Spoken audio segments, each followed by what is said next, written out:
ففروا إلى الله إني لكم منه نذير مبين. Baik, kita pindah ke halaman 13. Banyak berzikir kepada Allah. Kata beliau rahimahullahu taala, wa humul ladina qad aktsaru min dzikrihi fi sirri wal i'lani wal ahyani. Mereka ini orang-orang yang berjalan kepada Allah dan negeri akhirat ini, mereka banyak berzikir kepada Allah. Qad aktsaru, banyak berzikir kepada Allah. Fi sirri, dalam keadaan rahasia, wal i'lani, dalam keadaan terang-terangan, wal ahyani, dan di berbagai kondisi dan keadaan. Di berbagai kondisi dan keadaan. Di sini saya poinkan ada 4 pembahasan. Pembahasan yang pertama, manzilatu dzikrillah. Ini yang ke-6 ya, dari urutan taman-taman persinggahan pengelana akhirat dari ibadah hati. Iya. Tapi dzikir ini bukan cuma di hati saja. Dia di lisan juga. Ada kaitannya dengan lisan. Iya. Ini namanya dzikrullah. Dzikir kepada Allah Subhanahu wa ta'ala. Iya. Dzikir itu, dzikir ini dari persinggahan pengelana akhirat. Persinggahan pengelana akhirat. Baik, kita akan terangkan kedudukan dan urgensinya, keutamaannya. Ini pembahasan yang kedua ya, ta'rifud dzikir wa makanatuhu wa fadluhu. Definisi dzikir, kedudukan dan apa? Keutamaannya. Definisinya sudah dimaklumi ya, dzikir itu apa? Dzikir artinya banyak menyebut, mengingat, melantunkan, iya, menghadirkan Allah Subhanahu wa ta'ala. Baik. Dzikir ini kedudukannya besar dari manazil ubudiyah. Sebab ini tempat mereka berbekal di dzikir ini. Dan pada dzikir itu, disitulah perniagaan mereka. Bolak-baliknya di situ. Pada dzikir kepada Allah Subhanahu wa ta'ala. Iya. Makanya kadang satu dzikir dibaca, kata Nabi sallallahu alaihi wasallam di sahih Muslim, lan aqula subhanallah walhamdulillah wa la ilaha illallah wallahu akbar ahabbu ilayya mimma tala'at alaihi syams. Andai kata saya berucap subhanallah walhamdulillah wa la ilaha illallah wallahu akbar, itu lebih saya cintai daripada terbitnya matahari. Daripada terbitnya matahari. Ini kalimat dzikir ya, mengagungkan Allah Subhanahu wa ta'ala. Itu yang bisa menyambung dia kepada Allah, membuat syaitan terpisahkan darinya, dilindungi dari gangguan syaitan. Dan kalau makanan, inilah makanannya, sumber kekuatannya, sumber kekuatan. Makanya Fatimah itu radhiyallahu anha, untuk ibu-ibu di rumah juga ya, itu pernah datang kepada Nabi, maksudnya untuk minta diberi seorang pembantu, karena tangannya itu sampai melepuh, banyaknya pekerjaannya di rumah. Ya dia bukan mengeluh bekerja, tapi hanya ingin dibantu. Ketika Fatimah datang, Nabi tidak di rumah. Fatimah pulang. Nabi SAW datang ke rumah Fatimah di malam hari, dan Fatimah sudah di pembaringannya bersama suaminya Ali bin Abi Thalib radhiyallahu anhuma. Maka Nabi berkata kepadanya, inginkah kamu saya ajari lebih baik daripada apa yang kamu minta? Lebih baik dari seorang pembantu. Maka Nabi mengajarinya apa? Baca sebelum tidur Subhanallah 33 kali, Alhamdulillah 33 kali, Allahu Akbar 34 kali. Semuanya 100 kali. Semenjak mengamalkan itu, Fatimah tidak pernah mengeluh lagi. Dia selalu bisa melakukan semua kegiatannya di rumahnya. Iya. Gimana? Canggih kan? Tidak perlu robot. Tidak perlu goklin. Hah? Ini cukup mengamalkan dari dzikir ini. Bertambah kekuatannya. Bertambah keberkahan hidupnya. Ali bin Abi Thalib hadir juga di situ. Ditanya Ali bin Abi Thalib, "Wahai Ali, kamu pernah tinggalkan dzikir ini?" Kata beliau, "Semenjak saya dengar dari Nabi, tidak pernah saya tinggalkan lagi." Sampai di perang Siffin, perang pun tidak ditinggalkan oleh Ali bin Abi Thalib radhiyallahu ta'ala anhu. Iya. Dan dzikir itu bukti cinta. Karena itu kata sebagian para ulama as-salaf, "Man ahabba syai'an aktsara min dzikrihi." Siapa yang cinta sesuatu, dia pasti banyak cerita tentang sesuatu itu. Iya. Makanya kita ini karena hati kita banyak dunia, ya kalau cerita itu banyak cerita tentang dunia. Banyak cerita tentang apa? Dunia. Tapi kalau seorang itu hatinya cinta kepada Allah, dia banyak cerita tentang Allah. Banyak cerita tentang Allah Subhanahu wa ta'ala. Jelas ya? Makanya orang-orang yang berilmu itu orang yang paling banyak berzikir sebenarnya.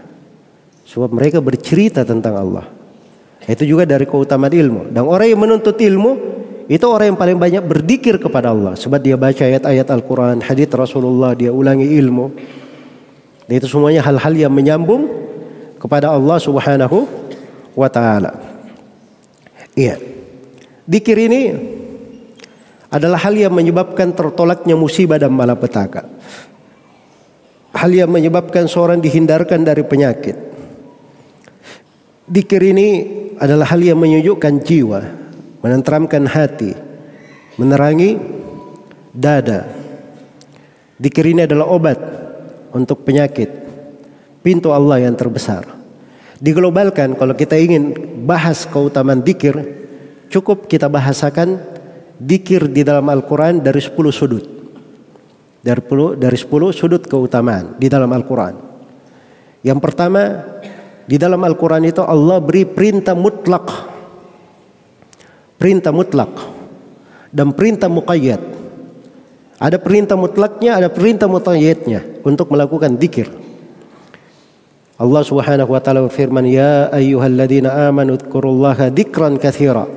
Wahai orang-orang yang beriman, dzikirlah kepada Allah dengan dzikir yang banyak. Ini mutlak.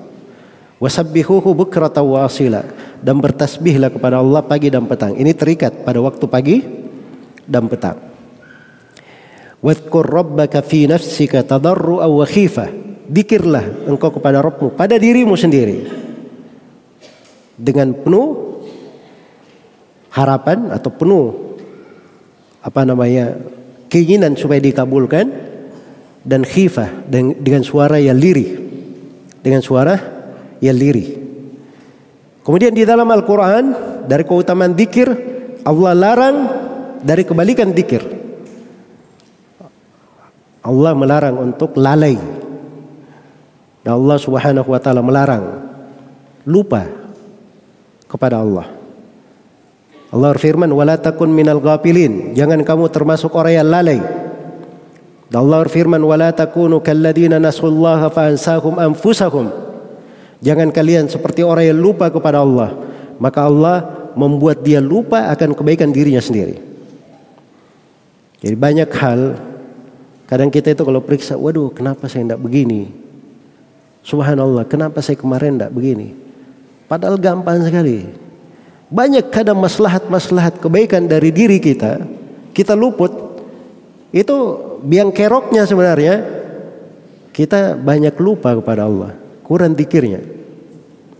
kurang berzikirnya kepada Allah Subhanahu wa taala. Kemudian yang ketiga dari keutamaan zikir dalam Al-Qur'an, digantungkan keberuntungan itu dengan banyak berzikir kepada Allah. Karena itu dalam surah Al-Jumu'ah, wadhkurullaha katsiran la'allakum tuflihun. Zikirlah kepada Allah dengan zikir yang banyak supaya kalian beruntung. Kemudian yang keempat, Allah Subhanahu wa taala memuji orang yang berzikir dan menerangkan pahalanya yang sangat besar. Iya. Wadzakirin Allah katsiran wadzakirat a'addallahu lahum maghfiratan wa ajran 'azima. Laki-laki dan perempuan yang banyak berzikir kepada Allah, Allah siapkan untuknya pengampunan dan pahala yang besar. Pahala yang besar. Kemudian keutamaan yang kelima di dalam Al-Quran, Allah kabarkan tentang ruginya orang-orang yang jauh dari zikir ini. Allah berfirman, ya ayyuhalladzina amanu la tulhikum amwalukum wala auladukum an dzikrillah wa may yaf'al dzalika fa ulaika humul khasirun. Wahai orang-orang yang beriman, janganlah harta-harta dan anak-anak kalian melalaikan kalian dari zikir kepada Allah. Siapa yang melakukan hal itu, maka mereka adalah orang-orang yang merugi. Ini ayat ingat baik-baik ya. Ini ayat Nabi itu kalau di hari Jumat 2 bacaan beliau. Rakaat pertama Sabbihisma, rakaat yang kedua Al-Ghasyiyah, atau rakaat pertama surah Al-Jumu'ah, rakaat yang kedua Al-Munafiqun. Ini surah Al-Munafiqun ini. Kenapa selalu diulangi? Sebab ini penting. Penting. Iya. Pada ilmu yang ada bentuk kewajiban di dalam mempelajarinya, seorang itu jangan cari udzur. Wah, ini saya sibuk, saya lagi ada kerja, saya lagi ngurus keluarga. Ini ilmu yang wajib. Kalau ilmu yang sunnah oke, nggak ada masalah. Tapi ilmu yang wajib itu dia akan ditanya terkait dengan ikhlasnya, terkait dengan mutabaahnya, terkait dengan rojaanya, terkait dengan khaufnya, terkait dengan mahabbahnya. Sebab itu ada kadar kewajiban. Tidak semuanya wajib, ada derajatnya sudah kita terangkan. Tapi pada kadar wajibnya kita akan ditanya tentang kewajiban. Ditanya tentang kewajiban. Demikian pula di dalam mempelajari ilmu, majelis ilmu itu bagian dari zikir. Karena disebut halaqatul dzikir. Majelis-majelis ilmu itu. Jadi kalau dia berpaling dari hal tersebut, dilalaikan oleh anak-anak dan keluarga, dia pasti akan masuk ke dalam ayat faulaika humul khasirun. Mereka adalah orang-orang yang merugi. Iya. Tapi ini banyak yang tidak merenunginya. Sebab kalau kita bahasa rugi itu cuman rugi di cash flow saja. Kalau bisnis, barangnya di toko, asetnya 1M, berkurang menjadi 900, itu rugi. Itu definisi kita. Iya. Jarang ada yang berpikir rugi di atas mana ini. Rugi menelantarkan kewajiban, rugi meluputkan dari kebaikan-kebaikan. Rugi di dalam kesempatan menyambut peluang-peluang emas di dalam ketaatan. Iya, itu tidak benar ya. Harus kita rubah itu mindset kita, cara berpikir kita. Itulah ilmu. Kenapa belajar? Supaya kita merubah cara berpikir kita dengan cara yang benar, cara yang dicintai dan diridhai oleh Allah Subhanahu wa taala. Baik, nanti saya akan terangkan derajat-derajat zikir atau bentuk-bentuknya. Berikutnya yang keenam dari keutamaan zikir. Zikir itu ya, Allah Subhanahu wa taala telah sebutkan bahwa balasannya Allah sendiri yang akan mengingatnya. Allah berfirman, "Fadhkuruni adzkurkum washkuruli wala takfurun." Ingatlah kepadaku, pasti aku akan mengingat kalian. Ini luar biasa ya dari keutamaan itu. Iya. Jelas ya? Kadang kita ini bisnis saja, kadang ada mitra bisnis gitu bagus. Ya. Kalau istilah sekarang selalu store muka, selalu tampil supaya diingat saja bahwa dia ada mitra, ini orangnya selalu ada gitu, kelihatan. Kalau dia punya hubungan misalnya dengan tokoh, dengan pemimpin, selalu dia tunjukkan mukanya supaya dia diingat. Supaya dia diingat.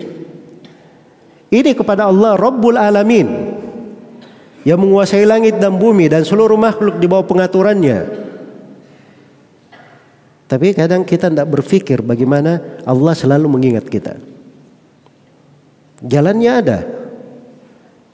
Dikirlah kalian kepadaku, pasti aku akan mengingat kalian. Itu jalannya. Iya.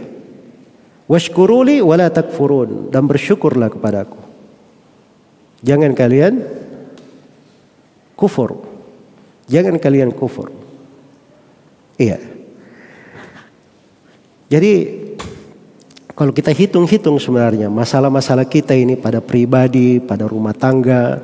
Kadang di tengah rumah tangga ini banyak masalah setelah nikah, subhanallah, banyak yang dihadapi dan seterusnya. Mungkin salah satu sebabnya ini, kita kurang berzikir kepada Allah Subhanahu wa ta'ala.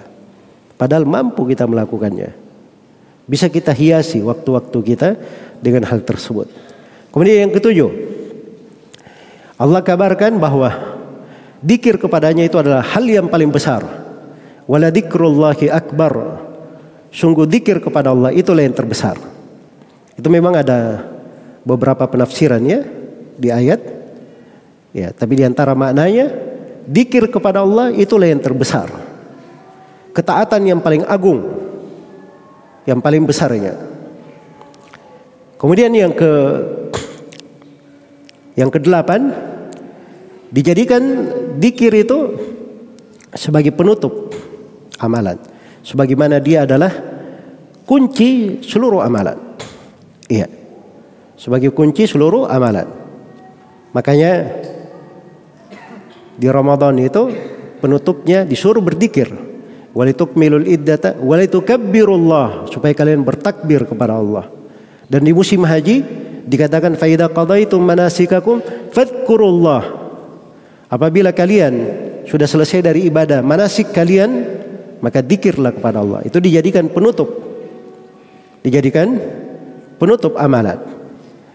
Sebagaimana yang ke-9, Allah Subhanahu wa taala menyebut bahwa orang yang berzikir kepadanya itulah orang-orang yang mengambil manfaat.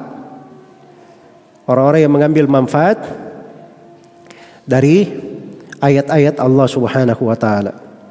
Inna fi khalqis samawati wal ard wa ikhtilafil laili wan nahar la ayatin liulil albab alladziina yadhkuruna Allaha qiyaman wa qu'udan wa 'ala junubihim. Iya. Sungguhnya dalam penciptaan langit dan bumi dan persilih-gantian siang dan malam terdapat ayat-ayat bagi orang yang memiliki hati. Siapa itu? Orang-orang yang selalu berzikir kepada Allah dalam keadaan berdiri, dalam keadaan duduk, maupun dalam keadaan berbaring. Kemudian yang ke-9 atau yang ke-10, Allah Subhanahu wa taala jadikan yang menggandeng seluruh amalan solih dan ruh dari amalan solih itu adalah dzikir. Dijadikan ibarat ruh pada jasad, yang mana jasad itu tidak akan bisa hidup tanpa ada ruhnya. Ya, karena itu di dalam Al-Quran Allah Subhanahu wa ta'ala berfirman, wa aqimis salata lidzikri, tegakkanlah salat untuk mengingatku. Jadi salat itu digandengkan dengan dzikir untuk menjadi dzikir. Iya. Dan Allah jadikan tawaf, sa'i, melempar jamrah itu disebutkan oleh Nabi sallallahu alaihi wasallam ilahnya liqamati dzikrillah, untuk menegakkan dzikir kepada Allah. Dan Allah Subhanahu wa taala ketika menyebutkan jihad fi sabilillah digandengkan dengan dzikir, ya ayyuhalladzina amanu idza laqitum fi'atan fadhkurullaha katsiran la'allakum tuflihun. Wahai orang-orang yang beriman, kalau kalian menjumpai musuh maka fathbutu, tegaklah kalian, tetaplah kalian, teguh kalian. Wadhkurullah, dan banyaklah berzikir kepada Allah katsiran la'allakum tuflihun, supaya kalian itu beruntung. Supaya kalian beruntung. Iya. Maka ini dari keindahan zikir kepada Allah Subhanahu wa taala. Pembahasan yang keberapa? Yang ketiga, al-iktsar min dzikrillah. Memperbanyak zikir kepada Allah. Saya sudah sebutkan dua ayat ya. Ya ayyuhalladzina amanu dzkurullaha dzikran katsira. Wahai orang-orang yang beriman, zikirlah kepada Allah dengan zikir yang banyak. Wasabbihuhu bukratan wa asila. Dan bertasbihlah kepadanya pagi dan petang. Wadkurullaha katsiran la'allakum tuflihun. Zikirlah kepada Allah dengan zikir yang banyak supaya kalian beruntung. Iya. Itu perintah untuk banyak berzikir kepada Allah Subhanahu wa taala. Makanya Nabi sallallahu alaihi wasallam ketika ditanya oleh Abdullah bin Busr radhiyallahu anhu, iya. Ya Rasulullah, inna syara'i'a qad kathurat alayya. Pamurni amrin atamassaku bih. Tadi katakan babun jami' atamassaku bih. Ya Rasulullah, syariat Islam itu sudah banyak sekali. Ya kalau pengajaran banyak sekali tuntunan. Tapi beri saya satu pintu amalan universal. Saya bisa melakukannya, itu yang saya pegang. Apa kata Nabi sallallahu alaihi wasallam kepadanya? La yazalu lisanuka rataban bidzikrillah. Terus menerus lisan kamu itu basah dengan berzikir kepada Allah Subhanahu wa taala. Iya. Baik, apa ukuran seorang itu dikatakan banyak berzikir kepada Allah? Apa ukurannya? Kapan seorang itu dikatakan banyak berzikir kepada Allah? Kalau menurut Ibnu Salah, Imam Nawawi, banyak berzikir kepada Allah itu kalau seorang baca zikir pagi, zikir sore, sebelum tidur, bangun tidur, selepas sholat 5 waktu. Itu sudah disebut apa? Banyak berzikir kepada Allah Subhanahu wa taala. Iya. Dan ada yang menyebutkan derajat lebih tinggi daripada itu. Itu semuanya ditambah dengan dia melakukan zikir-zikir mutlak dengan kadar semampunya. Tapi kalau dia jaga di dalam hidupnya, zikir paginya, zikir sorenya, zikir selepas sholatnya, zikir sebelum tidur, ketika bangun tidur, itu dia jaga, dia pelihara, itu pasti dia masuk ke dalam orang yang banyak berzikir kepada Allah Subhanahu wa taala. Iya. Maka itu dari ukuran seorang itu berzikir kepada Allah Subhanahu wa taala. Iya. Zikir itu ada beberapa derajat. Ada derajat zikir terkait dengan zahirnya. Zikir terkait dengan zahirnya, yaitu dengan memuji Allah Subhanahu wa taala, berdoa kepadanya, menyanjungnya, apa-apa yang berjalan di lisan. Apa-apa yang berjalan di lisannya. Iya. Kemudian yang kedua, ada zikir yang terkait dengan hatinya, berjalan di dalam hatinya. Dia mengingat Allah, mengagungkannya, membesarkannya. Dan derajat yang ketiga, ini yang paling tingginya, dia gabungkan antara zikir lisan dan zikir hati. Itu yang paling tinggi dari derajatnya. Tapi kalau dia misalnya membaca subhanallah, alhamdulillah, walaupun maknanya tidak masuk ke hatinya misalnya, dia tetap dapat pahala. Tetap dapat pahala. Tapi kalau dia ucapkan nyambung ke hatinya, itu yang paling tinggi derajatnya dan yang paling bagusnya. Baik, kemudian pembahasan yang terakhir, dzikrullahi fis sirri wal i'lan. Dzikir kepada Allah dalam keadaan rahasia dan terang-terangan. Karena dzikir itu di segala keadaan. Iya. Dzikir itu di segala keadaan. Malah dzikir pada keadaan rahasia itu kadang lebih tinggi nilainya. Lebih tinggi nilainya.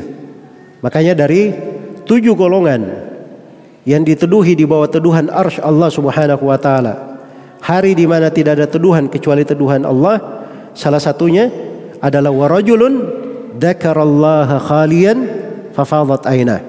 Adalah seorang lelaki yang berzikir kepada Allah dalam keadaan sendiri, maka berlinanglah air matanya. Berlinang air matanya. Baik.